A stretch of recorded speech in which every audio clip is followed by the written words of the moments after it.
Alright, hey everybody, welcome to another edition of Direct Motocross's By the Book. This is where we go over the Motocross Nationals by my little notepad here during the day as I'm out shooting photos and video. I also take notes so I can kind of have an idea of what the heck I'm talking about later on when I go to do my notes on my captions and things like that. So here we are, it's the day after round 4 of the Rockstar Energy Triple Crown Motocross Nationals series at Gopher Dunes. The classic tough course at Gopher Dunes, sand track. How is it going to shape up? Different changes. They've added bleachers on the far side. They actually added water to that pond on the inside and put some floaties out there, so there were kids floating around able to watch. Well, not only kids, but people hanging out able to watch the racing from the little pond that went up through the middle. So that was really cool. Crowd-wise, it looked something I haven't seen in years past is that it looked like people. It looked a little more spread out, but that was because there were people around the entire track this time. Because they did put the bleachers on the far side, it drew some people over there, so there were people up on the usual grassy knoll kind of thing. So it was looked pretty good. I talked to some guys afterwards, and they said they were pretty happy with the attendance, so that's cool. On a Saturday now, of course, that the Nationals are. So let's look at go through my notes here from Gopher Dunes. We'll get started here. Hey, first thing off the bat is I was talking to Randy Weeb, a photographer. I know he shoots for Guaranteed and stuff like that. I know his knees are a bit sore these days, but he made a mention of number 691, that's Blair Nada. He was actually, look at that, Blair, you're making the top of the notes here. But he's Canadian, but has never ever, according to Randy, raced in Canada. He's always done New York races and stuff like that. So this was, I think, his very first race in Canada, according to Randy. And yeah, so his first national. So apparently he's going to maybe try to go to Walton as well. So kind of cool that it was his first ever race in Canada, but so hey, welcome to Canada, Canadian. Temperature wise, it was warm, but there was a breeze. So I mean, obviously, you know, July in Ontario, it could be crazy humid. It was hot, it was humid, but there was a breeze. It kind of cooled off, and actually we stayed not a cloud in the sky until after the races. So when guys were going over to the trailer, the MRC trailer, to get the checks, downpour came, went away very quickly. Beautiful double rainbow. Don't make me say it. Double rainbow. So actually I ran around, took photos. So if you got your team trailer, then you want to see a nice photo of your trailer with rainbow perfectly framing it. I've got those. Yeah, they always said there was rain possible for the motos. They were kind of calling for it between basically 1 and 4, they were saying, but fortunately it held off. Out on the track, I always kind of make note of this. Very first practice, it's a sand track, obviously, so it's very smooth for first practice. So basically you can kind of call it like skiing or snowboarding. Who's going to get first tracks? Well, it was number 325, Talon Unger, out there. It was cool to see him out there on his 252 stroke. He got out there for his first tracks. Also in the first qualifying team, number 143, Travis Barrett. He actually sent me a link. Somebody got a video of his crash over the finish line. Landed, hit the sand. He overjumped it, hit the sand, went over the bars. It was a bit of a scary moment, but he was okay. He actually got up and kept riding. Said he was okay. So let's see here, what else? Yeah, 4 second fast. Yeah, actually, in the women's practice, number 192, Isabelle Thibault was 4 seconds fastest in the first women's practice over defending champ Eve Brodeur. So that was pretty interesting. Looks like she's up to speed here and is going to be giving Eve fits here as we go. We won't talk too much about the women's racing right now. We will I did video of the entire second moto, so we'll definitely put that up where we'll be talking about that. So she's on the big Kawasaki 252 stroke, so it's kind of cool to see her out there ripping up the two-stroke and challenging Eve Brodeur in that one. But yeah, so this is also the first time head referee Paul Kingsley was up in the scissor lift. Going to be up there able to have a look around, kind of keep an eye on everything with the radio, able to talk down to Daryl and the other guys that are out there waving flags and making calls on the course. So I think talking to Paul afterwards, he asked me how I thought it went. I thought it went great because he could see areas and he could radio down, and I could see the guys moving banners to kind of keep the guys on the track, to make them move in there, and to move the yellow Turbis markers too. So I think it was a good job that way to kind of keep better tabs on everybody. You know, I mean, it is tempting on tracks like that to look for smoother lines, and it does sometimes take you past the yellow markers. So good job by those guys to keep an eye on that. So that was cool. Let's see, qualifiers. First 250 top qualifier was number 19 Dylan Wright, home track.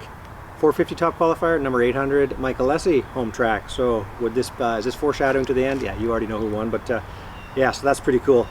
Let's see here. So I've got Nathan Bless broke out the red plates in the 125, the premix FXR premix class. He was fastest, and there's also the big rumor going around that Ryan Gauld and Justin Roney were racing not for the win, but to see who would beat each other, and the winner would. They were racing for pinks. So I talked to Justin Roney, And he actually said, no, I'm not doing that. He said, my bike is worth more than anything Ryan Gauld owns. So he said it's not, but I heard after, we'll have to find out what actually happened with that. But Ryan said yes, they were going for pinks. Justin said no, but so we'll have to find out. Yeah, and I mentioned that the crew is working hard to stop the creative lines out there, so really working hard to make sure that everybody stayed on course. There was very spotty cell service, so if you're trying to follow, I heard there were some troubles with maybe the live feed, the timing, and all that kind of stuff. So it was tough. You'd be in the middle of trying to tweet something, all of a sudden you would lose, you get the big E, everything would drop. So apologies for the limited updates during the day, so that was kind of tough there. But the track was like last year, very jumpy again. We had Derek Schuster, owner of the track, we had him on our Moto Central Live by Sneaky Weasel show on Friday night. So if you want to check that out, he explains kind of what their goal was for that and all that kind of stuff. Lots of US riders were here because it's an off weekend in the States, and the Lucas Oil AMA Pro Motocross Championship down there. It was a week off, so we had a lot of guys, a lot of New England guys came up that are obviously good in the sand, want to come up and ride it. Number 24 was Jason Benny. Great to see him back. It was his first ride on that 450, so he's normally a 250 guy, as you know. He came up, the bike was basically new, suspension, he was just breaking it in basically in that first qualifier, so he was under the 8 ball to make sure he was comfortable out there, but good for him to be out and riding. So let's go to 250 First Moto. Let's see here. First Moto, it looks like we had number 97 was in the mechanics area right off the bat, off the start. That's Chris De Silva. Too bad for him. Number 5, Tyler Medaglia was down in turn 1 with a whole bunch of guys, 65, 640, 180, a bunch of guys were down there. The whole shot went to number 1, Jess Pettis. So great to see Jess. Obviously needed that break of anybody. I mean, coming back with some injuries that he sustained getting ready for this, so cool to see him up there. Great start for Parker Mashburn, was right up there with him. Up in third was I have as Dylan Wright and a few of the other guys there. So 296, Ryder Floyd, man, this kid can't grab a break. The Texas kid riding up here for the Manlock Racing team, way at the back, had his work cut out for him, but as you'll see, he put his head down and just hammered. He was flying out there in the sand. They came around the first lap. Jess Pettis was still holding off Mashburn. Ahead of Dylan Wright. A nice start for Luke Rensland, who's also, he got 6th last year in the 450 class, so you know he can go. Jace Pennington, great to see him up here with the CTR Club MX Redemption team. He was way up there in 5th place early, then there was a bit of a gap back and a nice battle for local boys. Tanner Ward and Marco Canella were up there battling. Number 131 fell, it looked like, and so he dropped back a little bit of space there. Yeah, on the third lap, it was a great battle out front. Pettis, Wright, and Rensland were going at it. Yeah, and Parker Mashburn was up there in a pretty close, a little bit of a gap back to 5th place there. Dylan Wright took over the lead on lap 4, it looks like here. Great race. All of a sudden, wait, 1, 2, 3, 4, 5, 6, 7, 8, 9, 10. Tyler Medaglia by lap 4 is already up into the top 10, so he was just hammering down out there. It put it down. And also, looks like... sorry, Luke Rensland fell, but kept his place, so he fell and had to keep moving up there as well. So I've got a circle around here too. Number 21, Josh Osby, right up there in the points chase there. He was 1, 2, 3, 4, 5. He was up in 6th place around the 7th lap. Disappeared. Mechanical failure. I talked to the guys afterwards. They were having some troubles with the mechanical stuff.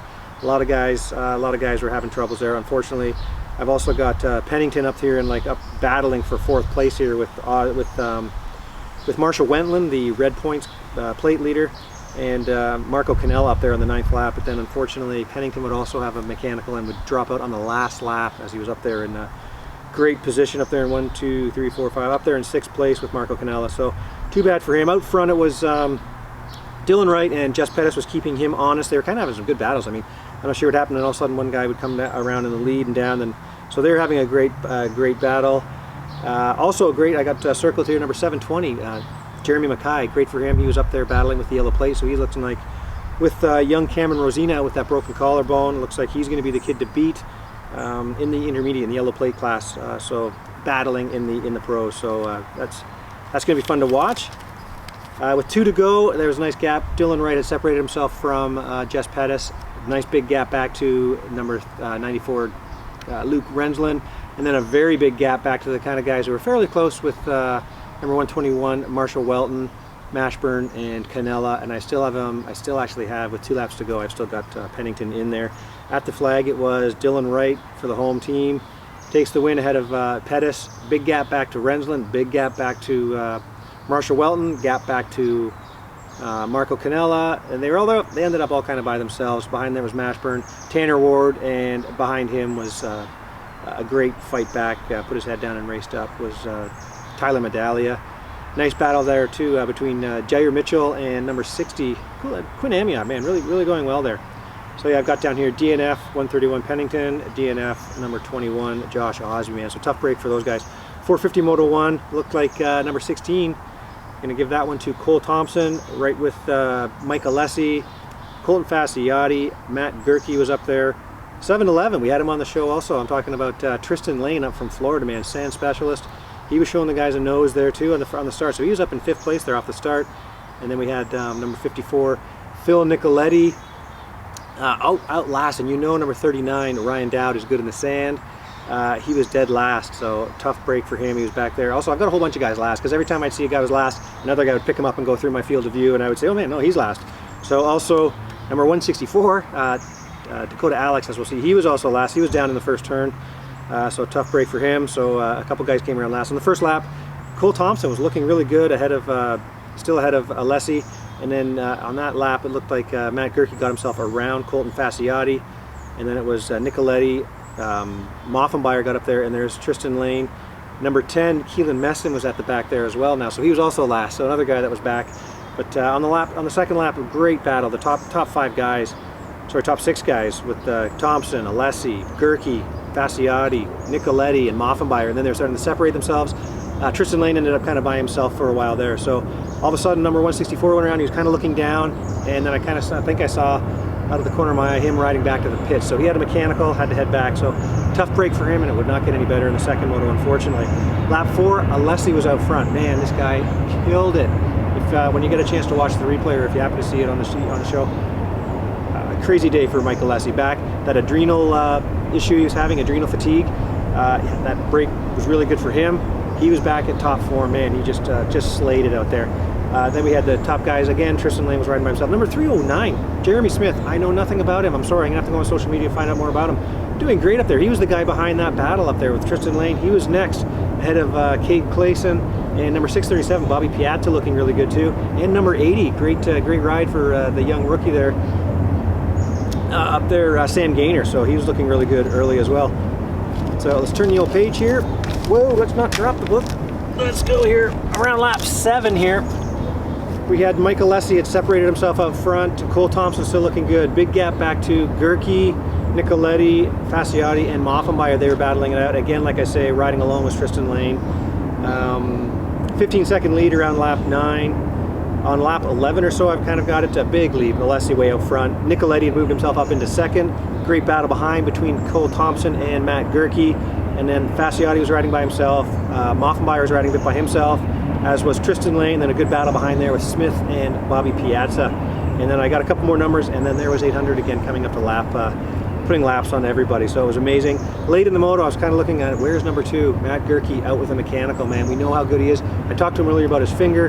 His broken index finger. He said it's not 100%, but he's able to kind of move it now. So he was hoping for that. He was thinking about it when he was riding, but unfortunately, mechanical got him back there. Piazza got by Smith. Where's number 2? Colton Fasciotti dumped it, and then Moffenbauer was right on him with 3 laps to go. And then number 10's bike blew up, and there he was. I had poor Keelan Messon pushing his bike towards me, kind of towards the mechanics area, looking for a way through the fence to get back. I said, I don't think so, Keelan. I think you got to go back that way towards the MRC trailer. So then someone jumped over, helped him out, and they were pushing the bike back. So unfortunate for him. Yeah, and let's just jump right ahead to the end there. Yeah, it was just killed it Alessi. Nicoletti second, and then Cole Thompson third. Huge gap. They ended up a big gap. They were all pretty spaced out there. Nicoletti was putting on a charge, and he said on the podium that he was looking forward to the second one. Moffenbauer and Tristan Lane were really close there because of Moffenbauer having the issue. Up on the podium, let's see, 16 said he's been off the bike for 2 weeks.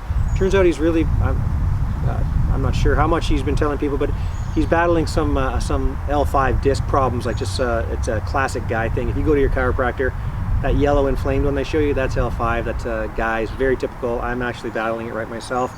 Cole's a little young to be going through this, so hopefully he gets that. He said his legs were shaking out there, but he battled through it. He was really tired. Number 54, Nicoletti set up on the thing that he'd run out of tear-offs, and he had a bad start, so he was hoping to look after that. Number 800, he said he got into the lead and just was able to ride his own lines. Man, you just watch him, he was carrying more speed through the corners just than anybody. I don't know, just his bike was just staying nice and just, it was amazing to see. Yeah, and I have here number 3 had a crash. That's what got Tristan Lane on him. So great battle for those guys. 252nd Moto hole shot again. We had Dylan Wright up there. This time Tyler Medaglia, better start. He's up there in second place. Going to see if he can battle. Number 1 Jess Pettis, another good start. Renz on a good start. Number 21 Osby's up there.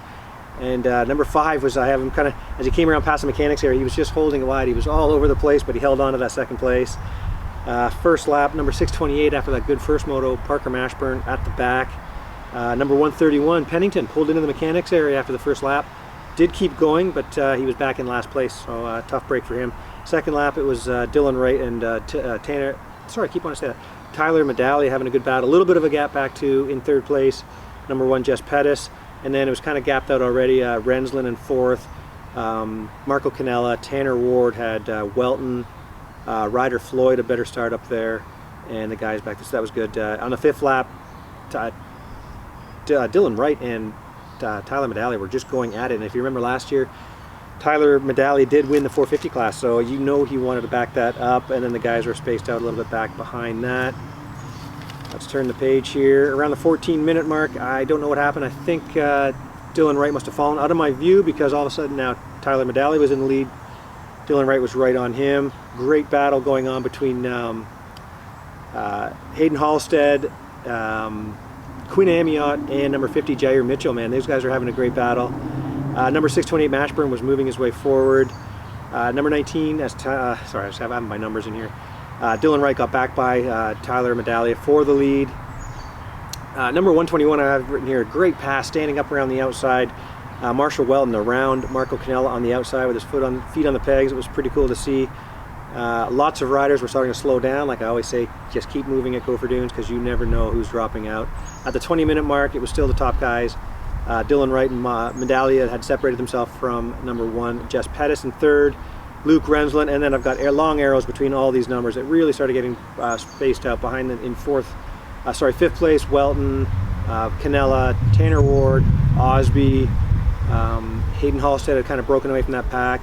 Jair Mitchell had gotten around Quinn Amiot, then a huge gap back to Mashburn, and he had number 720 behind him. So at the flag, we know how that went there. Oh, and yeah, I guess Tyler Medaglia mentioned that in that first one where he crashed, he had another rider's bike was stuck, sandwiched kind of in between his, so he had to had a really hard time getting himself going in that first one. 450 Moto 2, 164, man, having a bad day. Dakota Alex, he was down hard, the back end of his bike was all smashed up. He was on the sidelines, really favoring his left upper leg. His dad was in there checking out on him. I've got a little bit of an update on him at the end there. So he was out of the race. Took a ride in the medic's mule back to the pits to get looked at and stuff like that. Hole shot to Mike Alessi, who instantly gapped the field. It was unbelievable the way he was riding. Second was up in, I had number 1 Fasciotti, and then a great start, number 80 Sam Gaynor, man. He's a local guy, fairly local. Looking really good up there. So after when they came around the first lap, Mike Alessi already had a gap, like I mentioned. Behind him was Fasciotti, then Sam Gaynor. Behind him was Cole Thompson. Gerke up there again after getting his bike fixed up. Nicoletti, and then another great start for Tristan Lane. Cade Clayson up there. Chase Marquier, Bobby Piazza, and another decent start this time for Keelan Meston up there. 3, Moffenbauer way at the back. He had his work cut out for him, and he would do the work, man. He had a great second moto. I mentioned here Dakota Alex taking a ride back to the pits. I kind of stood around there just to kind of see how things were going. He tried to put some weight on it, but he was definitely favoring that. Number 800, gone on lap 2 already. Wow. 39 was way back again. That's Ryan Dowd. He had his work cut out for him, but he would do well. Number 24, Jason Benny way back. There was a breeze, but you could see the storm there. You can see the clouds now were starting to threaten. They're up just north, kind of northeast of us. At the 10-minute mark, Alessi gone. Second place, Nicoletti. Third place, Matt Gerke looking good in third. Cole Thompson behind him. Fasciotti, Tristan Lane alone. Then behind him we had, Cade Clayson. He had a break now. Now Moffenbauer had moved his way up, and Moffenbauer was starting to close in on him. Behind him was Sam Gaynor, so that was pretty cool. Number 800 was getting into some lapper trouble. All of a sudden I've got question marks beside number 2, Matt Gerke. Disappeared, unfortunately, so Matt Gerke troubles again, 2 DNFs. So tough break for him. Alessi way ahead, then Nicoletti way ahead. Thompson, big gap on Fasciotti, big gap back to Tristan Lane, big gap back to Moffenbauer.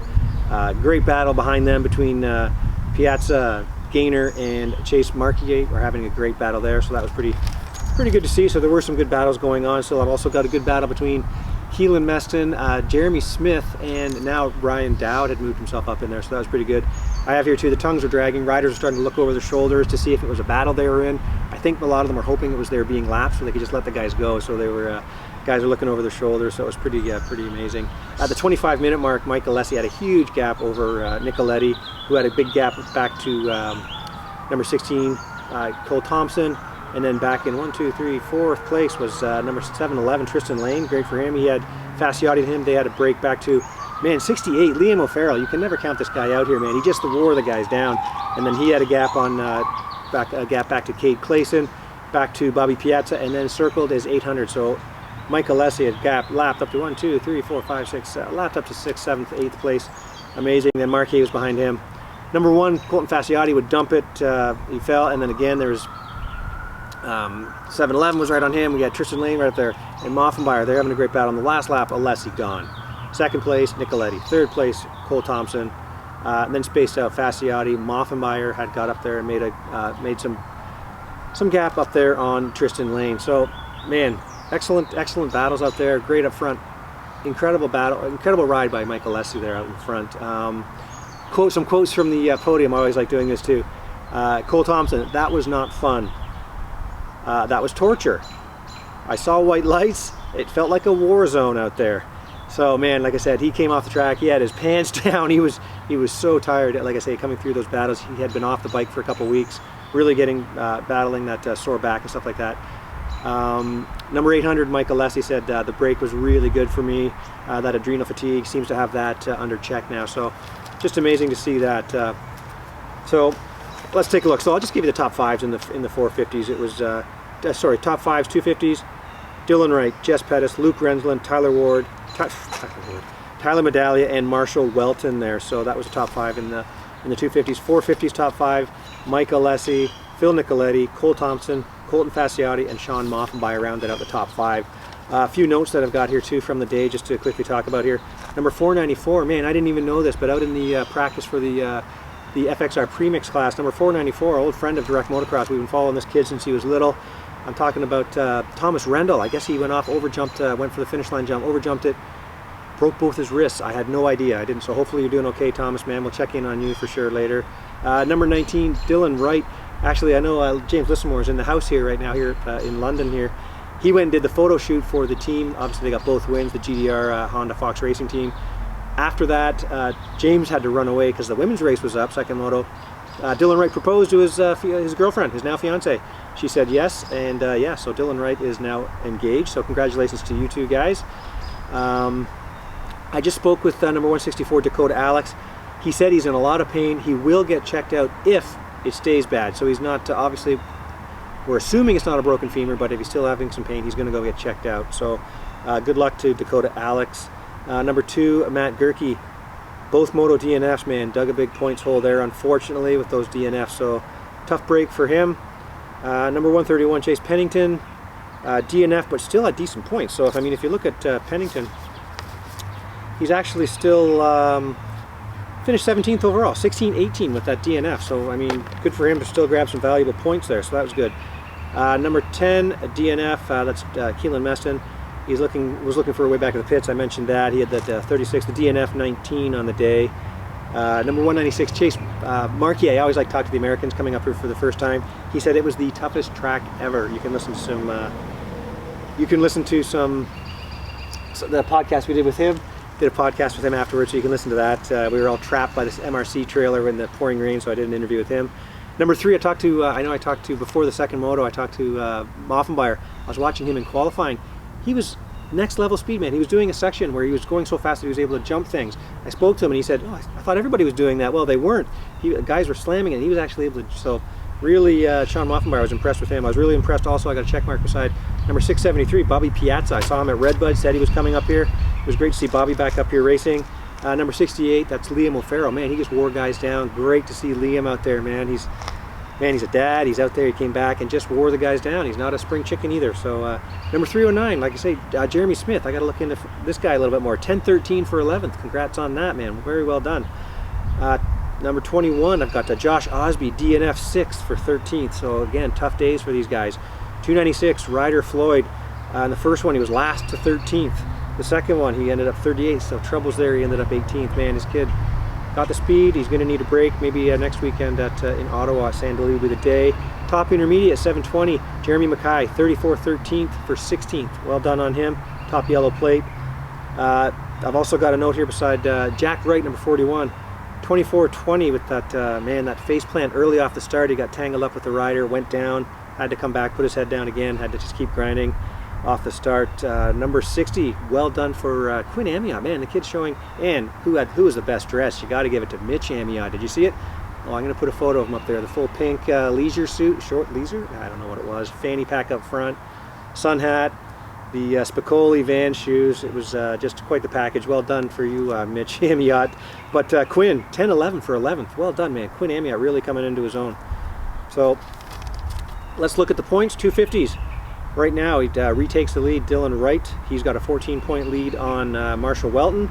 Third place, hanging on there too and coming on strong. Gonna have to watch for Jess Pettis. He's 25 points back in third. Tyler Medalli in fifth, and Luke Rensland in fifth, 30 points down. In the 450 class, we've got a tie for first place here, folks. We've got Fasciotti and Nicoletti, 185 points each. And Michael Alessi just leapfrogs Cole Thompson up into third place. He's 17 points back. Cole Thompson is now 25 points back in fourth, and Moffenbauer sits fifth, 39 points down. So there you go, guys. Now we're going to head up to Sandali, the track up our nation's capital in Ottawa. This has been Gopher Dunes by the book here, guys. Have a great week. We're going to see you up in Sandali this next coming week. Thank you very much for watching.